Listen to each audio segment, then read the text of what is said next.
Hi everyone, welcome back to my channel. So it's actually been a very long time since I've recorded a video here on YouTube, and it feels really weird to be back.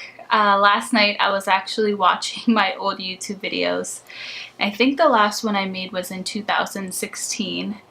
I completely stopped making YouTube videos and blogging and kind of all of my jobs or my different avenues that I did through social media the last 2 years, and a lot has changed, and I kind of want to dive in and tell you my story of how I got accepted to law school, because the last time I was making YouTube videos, my dream was probably to be a full-time digital influencer, and now I'm going to law school. I'm a student. I'm a studious person going to study the law. So if you want to hear how this girl got accepted to law school, just keep on watching. I am a first-generation college graduate. I grew up in a single parent home. I was always a good student, an average student, I would say. I did what needed to be done. And no more than that. I would say middle school, high school, I was a B, C student.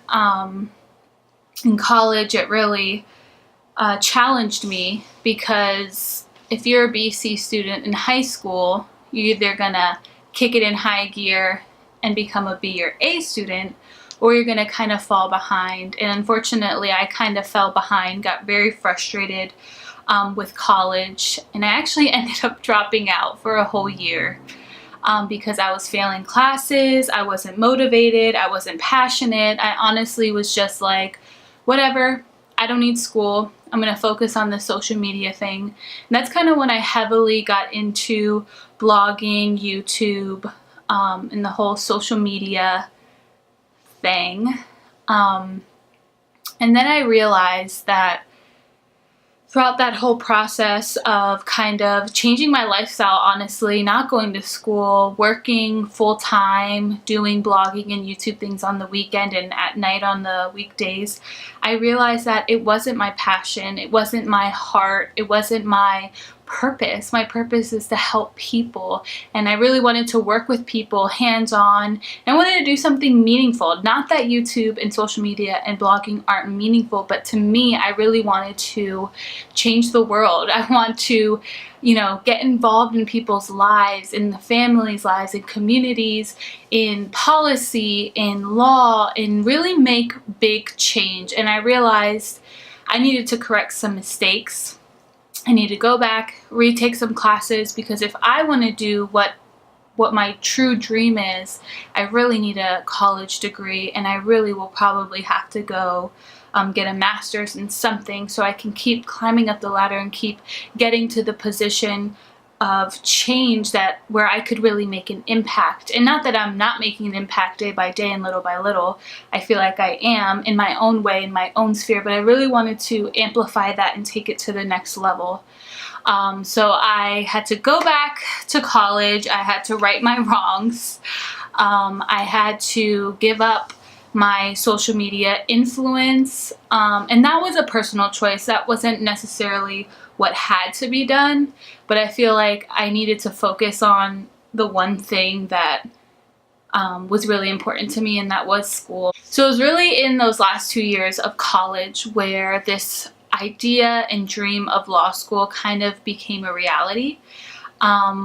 During my junior year of college, when I went back and I was really focusing on my studies, I decided to look for a job in the field of my undergraduate major, which was social work. So I applied to like 1,000,001 places, finally got a call back, and was accepted as a case aide at a treatment foster care agency in Baltimore. And I really got a first-hand look at the foster care system, what social workers do, working with children and families in the foster care system. And I had a rude awakening of what I thought I wanted to do. I really thought I wanted to be a social worker. I really thought I wanted to work with children and families in foster care. I've always wanted to foster. I've always wanted to adopt. And I thought it would honestly be a perfect fit for me because I've always loved kids. I've always loved families. And I really saw how the social workers were changing the kids' lives on a micro level, like on a one-on-one level. They were there for them. They were doing their job. They were passionate about it, and I respect that and I love that. But I think for me, that's when I started to realize, like, I think for my life, I want to do change and initiate change and be a part of change on a bigger scale and on a like a meso or macro level. So I was like, okay, maybe this, you know, the foster care thing isn't for me, and that's totally fine. I took it with a grain of salt and I was like, you know what, I respect it. I love what they do, but for me, it's not a good fit. So then I took an internship my senior year at the Office of the Public Defender, thinking, okay, this is a little bit more up my alley. They have a social work unit, and you work with the public defenders with cases that are a little more sensitive, that need a little bit more care and attention, whether it has to do with substance abuse, mental health, something along those lines. They call in the social workers to work with the public defenders. And I was like, okay, like this is a little bit more up my alley. But again, I felt that micro level barrier of like, okay, we're changing these lives, but I'm seeing these issues and I'm seeing these problems that I want to change on a bigger scale for everyone.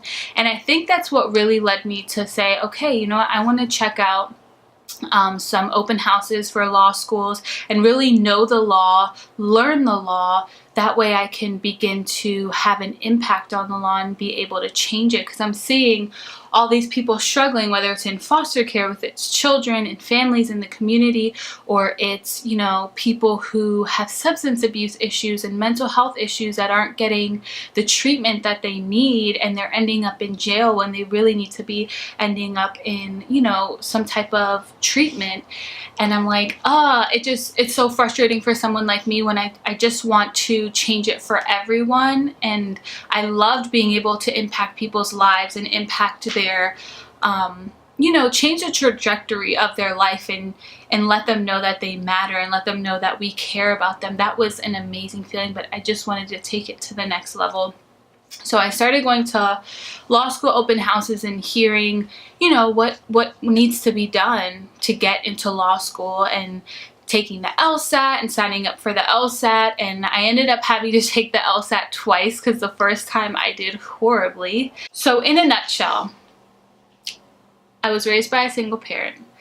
I'm a first-generation college dropout and graduate.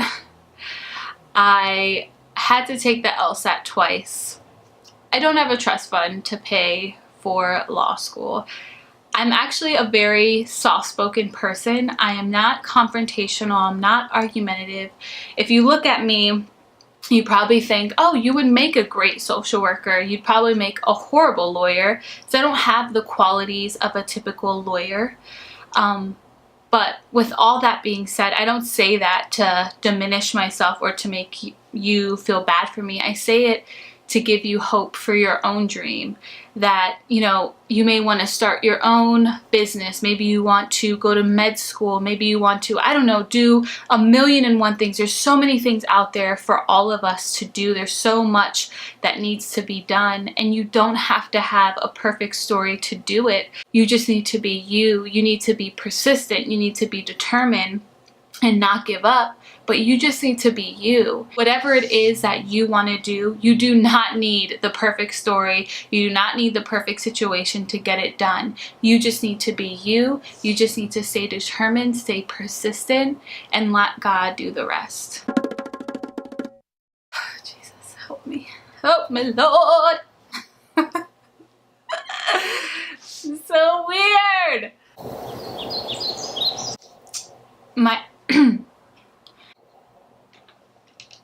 How do I look when I'm saying that? Girl,